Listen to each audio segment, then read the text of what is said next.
ಓಂ ಗಂ ಗಣಪತಾಯೇ ನಮಃ. ಶ್ರೀ ಗುರುದೇವ ರುದ್ರಾಯ ನಮಃ. ಎಲ್ರಿಗೂ ನಮಸ್ಕಾರ ಸ್ನೇಹಿತರೆ. ನಾನು ನಿಮ್ಮ ಪ್ರಕಾಶ್.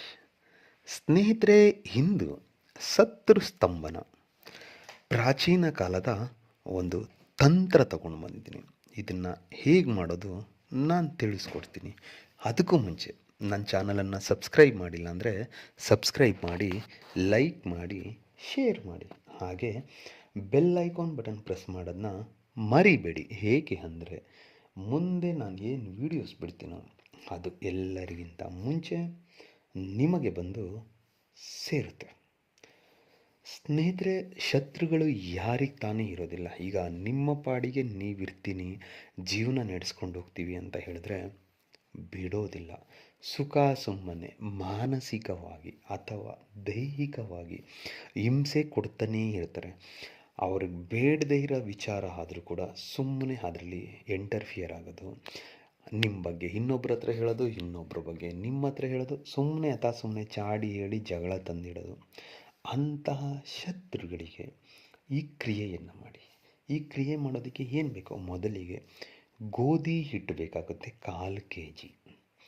ಮತ್ತು ಶತ್ರುವಿನ ಹೆಸರು, ಗೋಧಿ ಹಿಟ್ಟಿನ ಸಹಾಯದಿಂದ ಗೊಂಬೆಯನ್ನು ಮಾಡಿ ಆ ಗೊಂಬೆಯ ಮೇಲೆ ಶತ್ರುವಿನ ಹೆಸರನ್ನು ಬರೆದು ಇವಾಗ ನಾ ಹೇಳುವ ಕ್ರಿಯೆಯನ್ನು ಮಾಡಿದ್ರೆ ಯಾವುದೇ ಶತ್ರು ಆಗಲಿ ನಿಮ್ಮ ತಂಟೆಗೆ ಬರೋದಿಲ್ಲ. ಏನು ಮಾಡಬೇಕು? ಮೊದಲಿಗೆ ಈ ಪುರಾತನ ಕಾಲದ ತಂತ್ರ ಮಾಡೋದಕ್ಕೆ ನೀವು ಶನಿವಾರದ ದಿನ ತುಂಬ ಸೂಕ್ತವಾದ ಸಮಯ.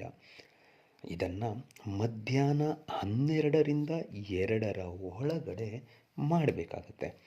ಮೊದಲಿಗೆ ಒಂದು ಶುಭ್ರವಾದಂಥ ತಟ್ಟೆಯನ್ನು ತೆಗೆದುಕೊಂಡು ಏನು ಗೋಧಿ ಹಿಟ್ಟು ಹೇಳಿದ್ನೋ ಆ ಗೋಧಿ ಹಿಟ್ಟಿನಿಂದ ಒಂದು ಗೊಂಬೆಯನ್ನು ಮಾಡಿಕೊಳ್ಳಿ.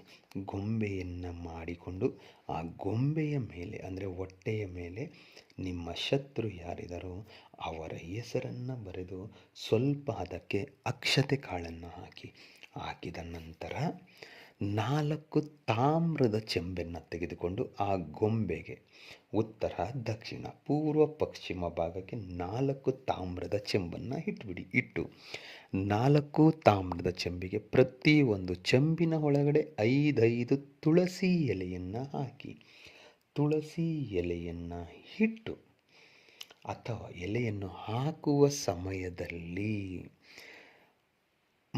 ಮಂ ಶತ್ರು ಅಂದರೆ ಎಕ್ಸಾಂಪಲ್ ರಾಮ ಅಂದ್ಕೊಳ್ಳಿ. ಮಂ ರಾಮ ಸ್ತಂಭನಂ ಕುರು ಕುರು ಸ್ವಹ ಅಂತ ಈ ಮಂತ್ರ ಪಠನೆ ಮಾಡಬೇಕಾಗುತ್ತೆ. ಯಾವಾಗ ಆ ಚೆಂಬಿನ ಒಳಗಡೆ 5 ತುಳಸಿ ಎಲೆಯನ್ನು ಹಾಕಿಕೊಳ್ತಾ ಈ ಮಂತ್ರ ಎಷ್ಟು ಆಗುತ್ತೆ ಅಷ್ಟು, ಅಂದರೆ ತುಳಸಿ ಎಲೆ 4 ಚೆಂಬಿಗೂ 5 ತುಳಸಿ ಎಲೆ ಹಾಕಿ 4 ಚೆಂಬಿಗೂ ನೀರನ್ನು ಪೂರ್ಣ ಭಾಗದಲ್ಲಿ ತುಂಬಬೇಕು. ತುಂಬುವ ಸಮಯದಲ್ಲಿ ಈ ಮಂತ್ರನ ಹೇಳಬೇಕಾಗುತ್ತೆ. ಮಂ ಶತ್ರು ನಾಶನಂ ಸ್ತಂಭನಂ ಕುರು ಕುರು ಸ್ವಹ ಅಂತ ಹೇಳ್ತಾ ಅದನ್ನು ಕಾರ್ಯ ಮುಗಿಸ್ಬೇಕು. ಮುಗಿಸಿದ ಮೇಲೆ ಅದನ್ನು ಆವತ್ತಿನ ರಾತ್ರಿ ಅಲ್ಲೇ ಇಡೋದಕ್ಕೆ ಬಿಡಬೇಕು ಪೂರ್ತಿ ದಿನ. ಮರುದಿನ ಅದನ್ನು ತೆಗೆದುಕೊಂಡು ಹೋಗಿ ಹರಿಯುವ ನೀರಿನಲ್ಲಿ ಬಿಟ್ಟು ಬರಬೇಕು. ಇಷ್ಟನ್ನು ನೀವು ಮಾಡಿದರೆ ಸಾಕು. ನೀರಲ್ಲಿ ಮತ್ತೆ ಬಿಡುವ ಸಮಯದಲ್ಲಿ ಅದೇ ಮಂತ್ರವನ್ನು 9 ಸಾರಿ ಹೇಳಬೇಕಾಗುತ್ತೆ. ಹೇಳಿ ಹಿಂದೆ ತಿರುಗಿ ನೋಡದೆ ನೀವು ಮನೆಗೆ ಬಂದಿದ್ದೆ ಆದಲ್ಲಿ ನಿಮ್ಮ ಶತ್ರು ನಾಶ ಆಗೋದ್ರಲ್ಲಿ, ಸ್ತಂಭನ ಆಗೋದ್ರಲ್ಲಿ ಯಾವುದೇ ರೀತಿಯ ಸಂಶಯ ನಿಮಗೆ ಬೇಡ. ಏಕೆ ಅಂದರೆ ಇದು ತುಂಬ ಪುರಾತನ ಕಾಲದ ತಂತ್ರ ಆಗಿರೋದ್ರಿಂದ ಖಂಡಿತ ಈ ಕೆಲಸ ಆಗುತ್ತೆ. ಮಾಡಿ.